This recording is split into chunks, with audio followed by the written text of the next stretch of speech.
Hi everyone, welcome back to my channel. This is पुत्रोज Mimi with you. आज का video खास है उन सभी महिलाओं के लिए जो मिसकैरेज से गुजरती हैं, जिनका अबॉर्शन हो जाता है first trimester, second trimester, third trimester, है ना। तो इमोशनली वो किस सिचुएशन से गुजरती हैं, उनका रीज़न क्या होता है। There is a lot of chances कि उनको पता ही नहीं होता है कि उन्होंने ऐसा क्या खाया है, क्या किया है, बॉडी में प्रॉब्लम थी या उन्होंने कुछ गलती की, उसकी वजह से उनको मिसकैरेज हुआ। इवन आफ्टर IVF ऑल्सो कि वाई दिस फेल।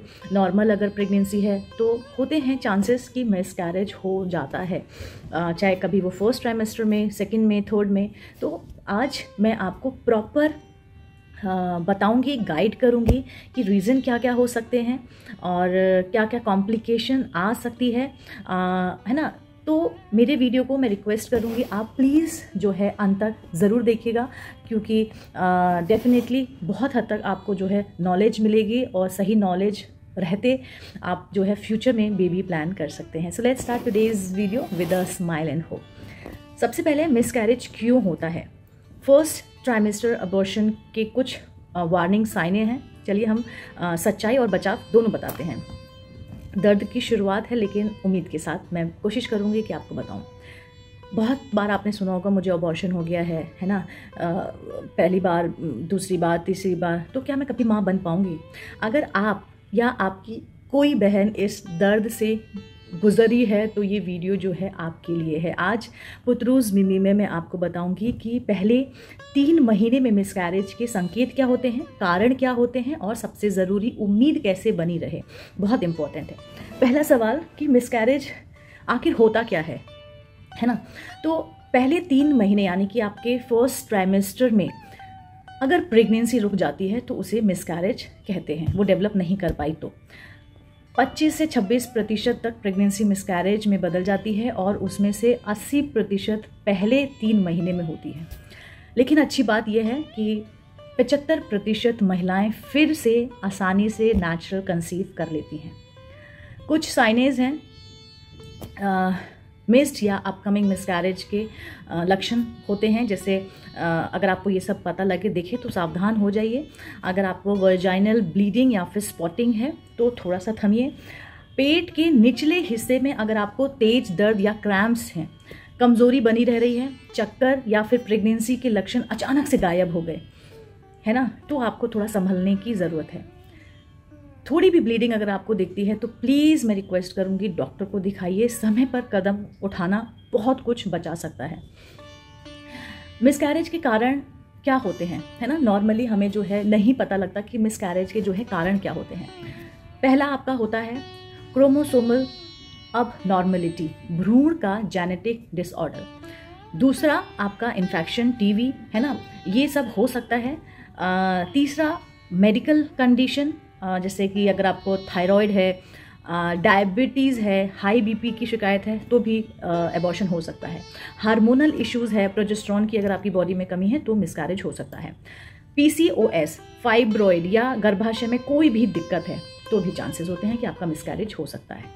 कौन कौन जो है हाई रिस्क पे होता है। देखिए, जिन महिलाओं को ना पहले कभी मिसकैरेज हो चुका हो तो उनके चांसेस होते हैं कि फ्यूचर में भी मिसकैरेज हो सकता है।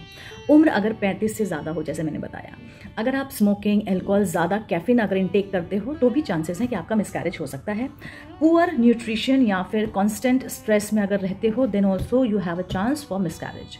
2 बार मिसकैरेज हो चुका है तो तीसरी बार का खतरा जो है 25 से 28 और 3 बार के बाद जो है 45 तक बढ़ जाता है।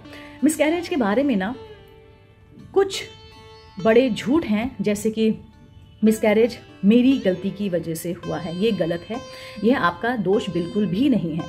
दूसरा, लोग बोलते हैं कि बार बार मिसकैरेज का मतलब है कि मैं माँ नहीं बन सकती या मैं कभी कंसीव नहीं कर सकती हूँ। ये गलत है। बार बार मिसकैरेज होना इनफर्टिलिटी नहीं है। उसका मतलब ये होता है सिर्फ कि आप कंसीव कर सकती हैं, बस आपको थोड़ी सी सपोर्ट की ज़रूरत है, मेंटली और मेडिकली। तीसरा झूठ जो आप नॉर्मली सुनेंगे कि ज़्यादा चलने फिरने से या स्ट्रेस से, है ना, या किचन में ज़्यादा काम कर लेने से जो है आपको मिसकैरेज हुआ है या होता है, ऐसा ज़रूरी नहीं है।